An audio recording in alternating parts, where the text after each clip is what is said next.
C'est quoi le Doctor Who français? D'après vous, est-ce qu'il existe un équivalent à Doctor Who mais qui serait né en France? Je suis sûr que certains d'entre vous auront envie de me répondre Le Visiteur du Futur, cette web-série de science-fiction créée par François Descraques. Les plus facétieux me répondront peut-être Joséphine Ange Gardien, et ce serait étonnamment pas complètement faux. Et pourtant, il existe une bien meilleure réponse à cette question. Est-ce que vous connaissez le Docteur Oméga? Le Docteur Oméga, c'est un roman de science-fiction écrit par un auteur français du nom de Arnould Galopin. Ça raconte l'histoire d'un homme ordinaire qui fait un jour la rencontre d'un vieux savant excentrique du nom de Docteur Oméga. Ce dernier l'invitera à embarquer avec lui et une autre personne à bord d'un vaisseau spatial dans le but d'explorer la planète Mars. Au cours de leur voyage, ils iront à la rencontre de différents peuples extraterrestres tout en visitant divers lieux inconnus de l'homme. Un résumé qui vous fera sûrement penser à une certaine série britannique, mais le plus troublant, c'est sans doute les dessins illustrant cette histoire qui nous montrent à quoi est censé ressembler ce fameux Docteur Oméga.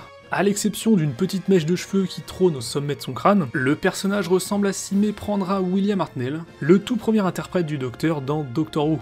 Alors évidemment, quand on découvre ça, la première réaction qu'on a, c'est de se dire qu'il s'agit très probablement d'une sorte de fanfiction à l'inspiration évidente, voire même, allons plus loin, d'un énorme plagiat. Sauf que, et c'est là que ça devient carrément incroyable, en réalité, ce roman a été publié en 1906. Oui, vous avez bien entendu, cette histoire a été éditée pour la première fois en 1906. Pour rappel, Doctor Who a été créé initialement en 1963. Donc maintenant, avec cette nouvelle information en tête, vous allez peut-être avoir la réaction inverse et vous dire qu'il s'agit là de ce qui a inspiré Sidney Newman et Verity Lamberts, les créateurs originels de Doctor Who. Sauf qu'en réalité, c'est très peu probable, comme nous l'explique Jean-Marc L'Officier, traducteur et éditeur du livre aux éditions Rivière Blanche. Pendant un temps, on s'était dit que la BBC, quelqu'un de la BBC en fait s'était un peu inspiré de ce bouquin. Non. Parce que non. C'est pratiquement impossible. En 1963, ou on va dire entre 60 et 63,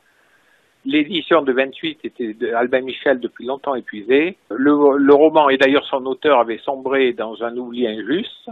Il y a 0,0001% de chance qu'il n'y ait jamais une connexion. Alors oui, aussi incroyable que ça puisse paraître, il s'agit en réalité d'une énorme coïncidence. Et je trouve ça fascinant. C'est une parfaite démonstration de cette théorie qui veut que les idées n'appartiennent à personne, et trouvent leur chemin en se matérialisant à travers les individus. Par exemple, George Lucas a révolutionné l'histoire du cinéma et de la culture populaire en créant Star Wars, mais peut-être que s'il n'avait jamais réussi à faire son film, quelqu'un d'autre que lui aurait créé une saga de science-fiction space fantasy, et c'est cette saga qui aurait cartonné à la place de Star Wars. Genre il existe peut-être un univers parallèle où ce sont les films Flash Gordon qui ont marqué l'histoire. De même qu'il existe peut-être un univers dans lequel Tolkien n'a jamais écrit Le Seigneur des Anneaux, mais où quelqu'un d'autre aurait créé la fantasy moderne à sa place. Ça me fait aussi un peu penser au cas de Bill et Ted, cette série de films avec Keanu Reeves, qui est un peu culte aux États-Unis, mais assez méconnu chez nous. Des films qui racontent l'histoire de deux potes qui voyagent dans le temps à bord d'une cabine téléphonique, et pourtant les créateurs affirment qu'ils ne se sont absolument pas inspirés de Doctor Who. Aussi fou que ça puisse paraître, c'était un pur hasard. Et bah c'est un peu pareil avec le Docteur Oméga. Ce roman d'Arnould Galopin n'est de fait ni un plagiat ni la source d'inspiration de Doctor Who,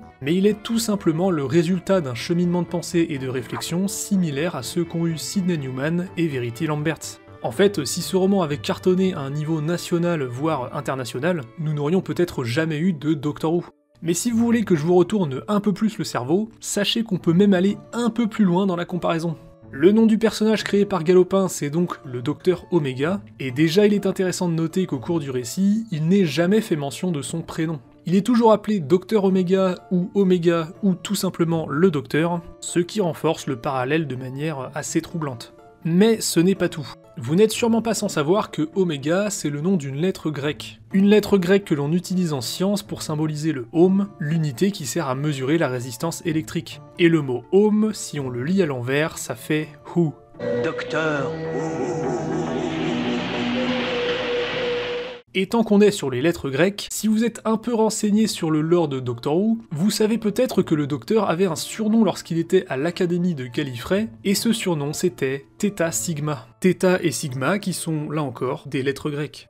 Alors évidemment il s'agit à nouveau d'un pur hasard, un poil tiré par les cheveux qui plus est, mais admettez quand même qu'un tel cumul de coïncidences rend le sujet aussi troublant que fascinant. En tout cas moi, ça me fascine. Mais je pense qu'on peut aller encore un tout petit peu plus loin dans l'exercice comparatif. Par exemple, la première espèce extraterrestre que croisent les protagonistes du roman, ce sont des créatures aquatiques. Parce que oui, il y a des grandes mers d'eau liquide sur Mars dans cette histoire. Des créatures aquatiques que Omega décrira comme étant similaires à des thalassites, qui seraient une ancienne civilisation habitant la Terre bien avant les humains, autrement dit, exactement ce que sont les Sea Devils dans l'univers de Doctor Who. L'apparence de ces créatures martiennes en revanche semble plus proche des Siluriens, qui eux ne sont pas aquatiques, mais sont cousins aux Sea Devils, ou alors des Therileptiles, des créatures reptiliennes apparues uniquement dans la série classique. Bon, une fois qu'on a dit tout ça, il faut aussi reconnaître qu'il y a également beaucoup de différences entre les deux œuvres. À commencer par le Cosmos, le vaisseau du Docteur Omega, qui ne ressemble pas du tout à une cabine, mais plutôt à un obus, probablement inspiré par les créations de Jules Verne. Un vaisseau que le Docteur Omega a construit sur Terre, et qui a priori n'est pour le coup pas en capacité de voyager dans le temps, mais uniquement dans l'espace. Même s'il existe une théorie selon laquelle les protagonistes ont en réalité, sans le savoir, atterri sur une Mars du passé, ce qui expliquerait la présence d'eau liquide et d'atmosphère respirable. Mais il ne s'agit que d'une théorie. Bien que sa ressemblance physique avec William Hartnell soit troublante, et en dépit de son excentricité familière, ce fameux Docteur Omega semble aussi assez différent sur certains aspects. Certes, tout comme son homologue britannique, Omega est un être mystérieux sans origine, mais il semble a priori tout à fait humain. Finalement, il fait un peu penser à l'adaptation filmique de Doctor Who des années 60, celle avec Peter Cushing. Dans ce film aussi, le personnage principal est un humain qui a construit lui-même son propre vaisseau spatial. Également, le héros de Galopin semble beaucoup moins altruiste et compatissant que le docteur de la BBC. Alors certes, le premier docteur de 1963 n'était pas aussi pacifiste qu'il l'est aujourd'hui, mais le docteur Omega, lui, il n'hésite carrément pas à abattre plusieurs fois des formes de vie extraterrestres qui se dressent sur son chemin lors de son exploration de la planète Mars. J'ai évoqué les créatures aquatiques qui peuplent les mers martiennes juste avant, mais au cours de leur voyage, les protagonistes feront la rencontre de plusieurs autres espèces extraterrestres, et soyons honnêtes, le reste du bestiaire présenté dans le roman n'a pas grand chose à voir avec les créatures présentes dans Doctor Who. Par exemple, l'espèce intelligente qui habite la planète et qui sera au cœur du récit ressemble à de petits gobelins au corps d'insectes et aux bras semblables à des tentacules. Une description qui, étrangement, ne semble pas du tout correspondre aux illustrations de l'époque, d'ailleurs. Mais que ce soit la description ou les illustrations, dans tous les cas, on est très loin du peuple martien de Doctor Who que sont les Ice Warriors. On peut néanmoins faire un dernier parallèle entre Doctor Who et le Docteur Omega, mais cette fois dans l'autre sens. Puisqu'en effet, durant les années qui suivirent sa publication, le Docteur Omega est naturellement tombé dans l'oubli, comme des tas d'autres œuvres. Jusqu'à ce qu'un jour, ce récit tombe entre les mains d'un certain Jean-Marc Lofficier, l'un des premiers français fans de Doctor Who, puisqu'il s'intéressait à la série à une époque où elle n'était même pas encore diffusée en France. Possédant justement une maison d'édition, Jean-Marc Lofficier décida de publier l'œuvre de Galopin en France, mais aussi de l'adapter pour le public anglophone. Une édition anglaise qui sera d'ailleurs préfacée par nul autre que Terrance Dicks, scénariste et producteur durant la période classique de Doctor Who. Et c'est à partir de là qu'une niche de fans anglais de Doctor Who découvrira l'existence de ce récit aux allures d'anomalies anachroniques. Depuis, on peut par exemple retrouver une référence à l'œuvre de Galopin dans une nouvelle centrée sur le brigadier Letchbridge Stewart, dans laquelle Docteur Omega remplace Doctor Who et est donc diffusé en tant que série télévisée. Le Docteur Omega serait donc l'équivalent de Doctor Who dans le Whoniverse. La boucle est bouclée finalement.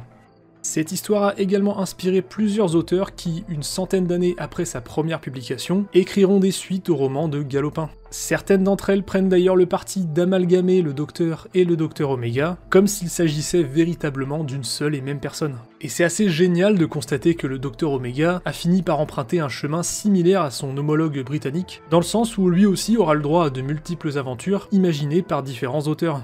Le Docteur Omega serait donc bel et bien le Doctor Who français, ou en tout cas une version alternative du Seigneur du Temps de Gallifrey.